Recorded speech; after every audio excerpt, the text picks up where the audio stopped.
If you're starting a business, one of the most common question that people has is how do I decide the pricing for my products and services? Typically, if it's a service-based industry, some people get confused. Some people think that, oh, people will not pay me although my product and services are really good. Some people feel, am I pricing it too low, and all those stuffs.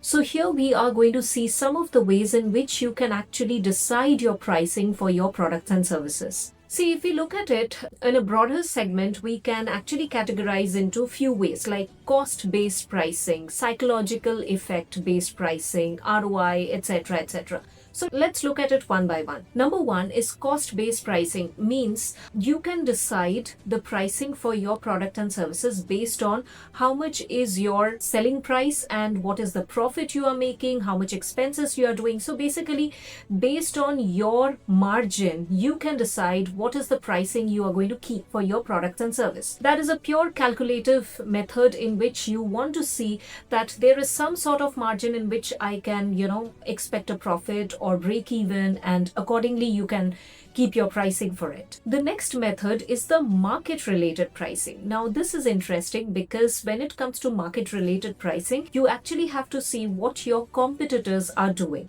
The people in the same industry, dealing in the same kind of products and services similar to it, etc., what are the kind of prices margin that they are having? Now I have heard people asking this question that, this competitor keeps the price too high and this competitor keeps the price too low. Now how should I decide which one to go ahead with? Well, the fact is, you don't have to copy them.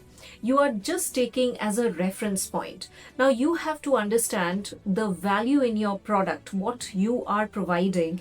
Is it actually giving them result, right? And if you are starting off, it is good to analyze your competitor, the market, right? What is typically the market standard that people are willing to pay this kind of price for your product and service. Another way to also understand and have an experience of what people are willing to pay is you become the client for your competitor or competitors, depending if you want to experiment it that way, because then what happens is you understand that if I am paying this much price, what kind of value I am getting from those people. You get a very good first-hand reference of it as well.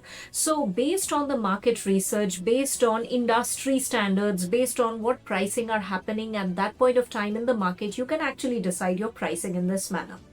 The next aspect is value-based pricing. Now, this is interesting because what does your customer perceive? And what they perceive, they are willing to pay for it. What is the ROI that they are getting from your products and service? What is it that they are paying and they are getting in return for it? Okay, so imagine if you think about cars, right?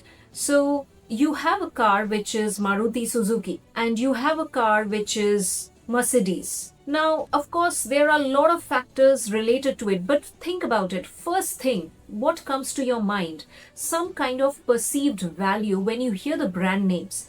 Now, let's say these are already established brands, so you don't want to compare to it. Fair enough. Take some brands which have just started off and think about when you hear the pricing and the product and when you hear the value. So when you experience the value after using their products and service, what is the perception you have after hearing the price, after hearing about the product? What is the ROI that you are getting after using that kind of product and service? This is very important because here it is not based on some kind of data over here, I mean mathematical data, but here it is based on perceived value of the customer. So more on the psychology aspect of it. It'll be great if you also ask around, question some people, strangers, other people as to why you buy this product and why not that. You will get a very good understanding. So That's why I keep saying, whenever you are getting into something, it's always good to do your research and in fact continue doing the research. Because when you are continuing doing this research in the marketplace, you get something new which you might not have imagined at all.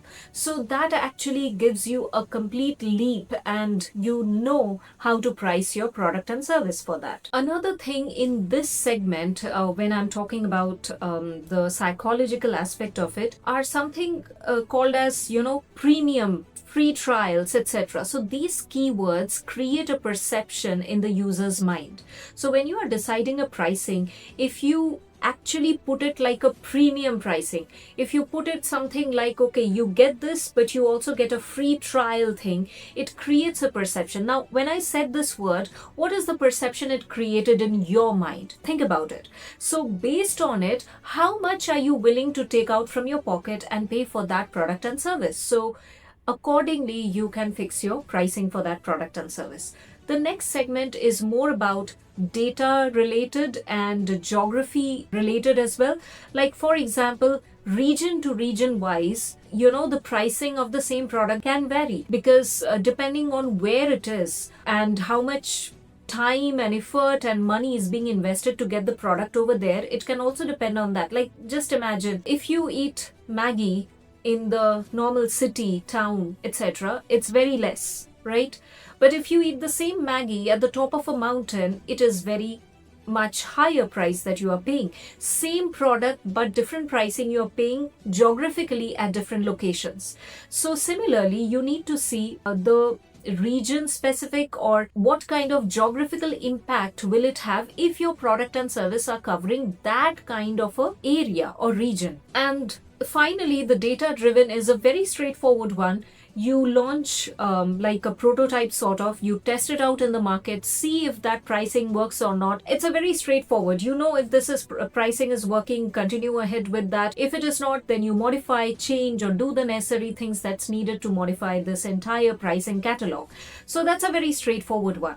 And the most important thing again boils down to the fact is, how much research are you doing when you are before you are fixing your pricing catalog, pricing strategy. So whatever your product and service is, you know what kind of value you are bringing in the market, right? So you need to keep that in mind, because ultimately keep these 3 criteria for a customer in mind. Okay, this is like a bonus thing. Always keep this in mind, that your ideal customer typically needs to fulfill this 3 criteria. Number 1, he or she needs to have that kind of transformation or change with that product or service. Means they want to have that product to experience that change. Let's say if it's a service industry, if it's coaching or something, they want to have that transformation, so they want to buy it. If it's a product or service that they want to take, eat, transform themselves, want to enjoy it, yes, basically they want to experience that change, so they are willing to have that change. So they need to fulfill the first criteria. The second one is they need to be the decision maker. Decision maker means, yes, can I buy this? Should I buy this? Will I buy this? Basically, I don't need to ask anybody around or permission to actually spend my money on this product or service. So they are the decision maker. And the third one is they must have the ability to pay. Now, when I say ability to pay, don't think it in terms of a person always needs to have a lot of cash flow. They need to have money so that they can pay you. If a person fulfills the first criteria, that they really want to